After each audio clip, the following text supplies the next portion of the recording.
എല്ലാവർക്കും നമസ്കാരം. എൻ്റെ യൂട്യൂബ് ചാനലിലേക്ക് സ്വാഗതം. ഇന്നത്തെ വിഷയം എന്ന് പറയുന്നത് കൂർക്ക നടിയലിനെ കുറിച്ചാണ് ഞാൻ പറയാൻ പോണത്. ഇത് കണ്ടില്ലേ, ഇത് ഞാൻ 2 കൂർക്കയുണ്ട് എൻ്റെ കയ്യിൽ. ഞാനിത് വീട്ടിൽ കറി വെക്കാൻ വേണ്ടി കടയിൽ നിന്ന് വാങ്ങിച്ച കൂർക്കയാണ്. നമ്മൾ സാധാരണ കൂർക്ക വാങ്ങിക്കുമ്പോൾ അതിനകത്ത് ചെറിയ കൂർക്കകൾ ഉണ്ടാവും. നമുക്കത് നന്നാക്കാൻ ഭയങ്കര ബുദ്ധിമുട്ടായിരിക്കും. അപ്പം നമ്മളത് എടുത്ത് മാറ്റി വെച്ചു എന്ന് പറഞ്ഞാൽ 2-3 ദിവസം കഴിയുമ്പോൾ അത് തന്നെ പൊട്ടി വരും. നമുക്ക് ഏറ്റവും ടേസ്റ്റുള്ളൊരു സാധനമാണ് കൂർക്ക.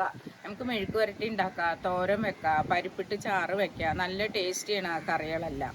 അപ്പം ഈ കൂർക്ക നമുക്ക് എങ്ങനെ നടണമെന്നൊന്ന് പറയാം. ഇപ്പം മണ്ണ് സെറ്റ് ചെയ്യണം എങ്ങനെയാണെന്ന് ഞാൻ കാണിച്ചു തരാം. ഇതിപ്പോൾ ഞാൻ ഒരു 10 ദിവസം ട്രീറ്റ് ചെയ്ത മണ്ണാണ്. ഇതിനകത്ത് കുമ്മായം ഇട്ടിട്ട് ഞാൻ നനച്ച് കൊടുത്ത് മാറ്റി വെച്ച മണ്ണ്. ഈ കുമ്മായം ഇടുന്നത് എന്താന്ന് പറഞ്ഞാൽ ഈ മണ്ണിൻ്റെ പുളിപ്പ് മാറാനാണ് നമ്മൾ കുമ്മായം ഇട്ട് ട്രീറ്റ് ചെയ്യുന്നത്. ഇതിൻ്റെ കൂടെ ഇനി നമുക്ക് എന്തെല്ലാമാണ് ചേർക്കണമെന്ന് ഒന്ന് കാണിക്കാം. ഇത് ചാണകപ്പൊടിയാണ്. ഞാനിത് കൃഷിഭവനിൽ നിന്ന് വാങ്ങിച്ചാണ് ചാണകപ്പൊടി. ഇത് നമുക്ക് 2 ചിരട്ട ഈ മണ്ണിലേക്ക് ചേർത്ത് കൊടുക്കാം.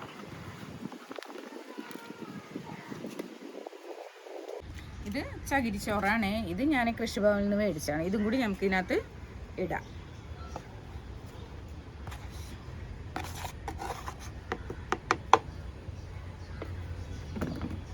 എല്ലാം കൂടി മിക്സ് ചെയ്യാം. ഇത് നല്ല വേരോട്ടം കിട്ടാൻ വേണ്ടിയാണ് ചകിരിച്ചോറ് നമ്മൾ അതിനകത്ത് ചേർക്കുന്നത്. മണ്ണ് നല്ല ലൂസ് ആവാനാണ്.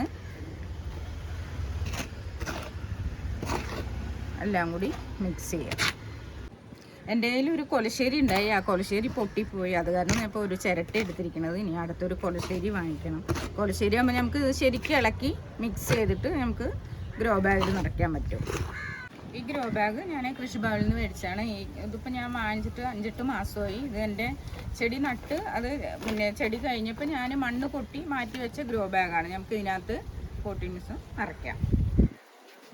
ഗ്രോ ബാഗ് ഇല്ലാത്ത ആൾക്കാർ ഇതുപോലുള്ള ചട്ടിയിലാണെങ്കിൽ നട്ടാൽ മതി. ഇത് നമുക്ക് കുറച്ച് കഴിയുമ്പോൾ മുളച്ച് വരുമ്പോൾ വേറൊരു പാത്രത്തിലേക്ക് പറിച്ച് നടാനുള്ളതാണ്.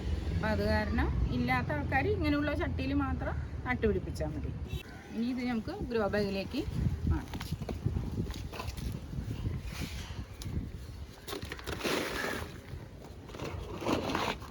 ഇപ്പോൾ ഇത് എൻ്റെ കയ്യിലിരിക്കുന്ന കൂർക്കയിൽ 2 മുള വന്നിട്ടുണ്ട്. ഇത് നല്ല നീർവാഴ്ചയുള്ള മണ്ണിൽ വേണം നമ്മൾ കൂർക്ക നടാനായിട്ട്. അപ്പോഴേ കൂർക്ക നല്ലോണം വളർന്ന് നമുക്ക് തലനുള്ളി വെക്കാൻ പറ്റുള്ളൂ. പിന്നെ വേനൽക്കാലത്താണ് നിങ്ങൾ നടണമെന്ന് പറഞ്ഞാൽ അതിന് നല്ലോണം വേനൽക്കാലത്ത് വെള്ളം ഒഴിച്ച് കൊടുക്കണം.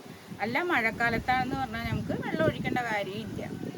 കൂർക്കയ്ക്ക് സൂര്യപ്രകാശവും ആവശ്യമാണ്. ഇത് ഞാൻ ഇതിലേക്ക് നടുന്നുണ്ട്.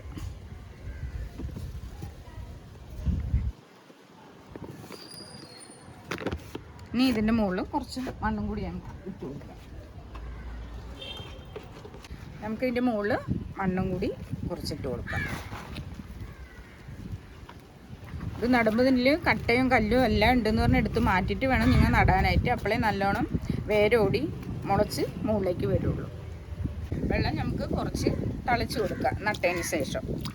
അപ്പോൾ നല്ലോണം മണ്ണിലേക്ക് വെള്ളം കിട്ടുക. നമുക്ക് ചെറിയൊരു വിളവെടുപ്പും കൂടി നടത്താം. ഇത് വഴുതിരിങ്ങയാണ്. നമുക്കിത് വിളവെടുക്കാം.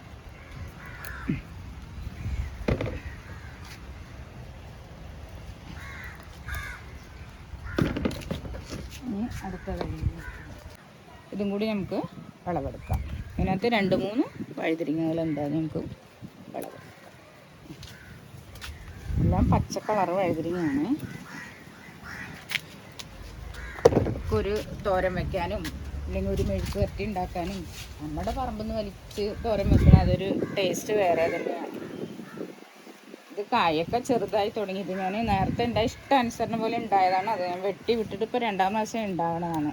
അതുകൊണ്ടാണ് കായ് ഫലങ്ങൾ കുറഞ്ഞിരിക്കുന്നത്.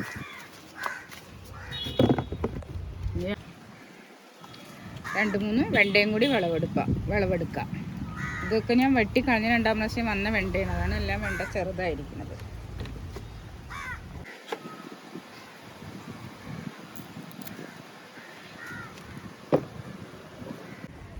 ഇത് ചെറിയൊരു തൈയാണിത്. ഞാൻ കഴിഞ്ഞ ആഴ്ച ഞാൻ പറിച്ചാണിത്. വീണ്ടും നമുക്ക് നല്ല മൂത്ത മുളക് കിട്ടിയിട്ടുണ്ട്. ഇത്രയും വലിയ മുളകുകളാണ് ഇതിനകത്ത്. ഞാൻ ഉപയോഗിക്കുന്ന വളങ്ങളെല്ലാം ഞാൻ എൻ്റെ വീഡിയോയിൽ ഞാൻ പറഞ്ഞിട്ടുണ്ട്. അതുപോലെ നിങ്ങളിതുപോലെ ആ വളങ്ങളെല്ലാം ഉപയോഗിക്കാൻ നോക്കുക. അത് കാരണം നല്ലത് ഇഷ്ടാനുസരണം പോലത്തെ നമുക്ക് പുറത്തുനിന്ന് വാങ്ങിക്കേണ്ട പച്ചമുളക് ഡെയിലി വന്ന് 1 2 എണ്ണം പറിച്ചെടുത്ത് നമ്മുടെ കറിക്ക് ഇടാം. നമ്മളുണ്ടാക്കണമ്പോൾ വിഷം ഇല്ലാത്ത പച്ചമുളക് നമുക്ക് ഉപയോഗിക്കാൻ പറ്റും. ഇന്നത്തെ വിളവെടുപ്പാണ് കേട്ടോ ഇത്. നോക്കി എന്ത് വലിയ മുളകാണല്ലേ, വലിയ മുളകുകളാണ്. ഇതുപോലെ എല്ലാവരും കൃഷി ചെയ്യാൻ നോക്കുക കേട്ടോ. ഇന്നത്തെ വിശേഷങ്ങൾ ഇത്രയേ ഉള്ളൂ. എല്ലാവരും കൂർക്ക കൃഷി ചെയ്യാൻ നോക്കുക. നമ്മൾ കടയിൽ പോയി എന്ന് പറഞ്ഞാൽ നമ്മൾ കൂർക്ക വാങ്ങിക്കില്ല. അതിന് 2 3 കൂർക്ക എടുത്ത് വെക്കുക. ഞാൻ കാണിച്ചു തന്ന പോലെ തന്നെ അത് എടുത്ത് വെച്ച് മുള വരുമ്പോൾ നിങ്ങൾ ഗ്രോ ബാഗിൽ നടുക നോക്കുക. ഇല്ലെങ്കിൽ ചട്ടിയാണെങ്കിലും മതി, അത് നട്ട് എല്ലാവരും കൃഷി ചെയ്ത് നമ്മുടെ മക്കൾക്ക് അത് കൃഷിയിൽ നിന്ന് കിട്ടണ കിഴങ്ങ് തോരൻ വെച്ചോ മെഴുക്ക് വരട്ടി ഉണ്ടാക്കിയിട്ട് നമ്മുടെ മക്കൾക്ക് കൊടുക്കുക. ഇതുപോലെയുള്ള വീഡിയോ ഞാൻ ഇനിയും ഇടുന്നതാണ്. അപ്പോൾ എല്ലാവരും വീഡിയോ കാണുക, എന്നെ സപ്പോർട്ട് ചെയ്യുക. നന്ദി.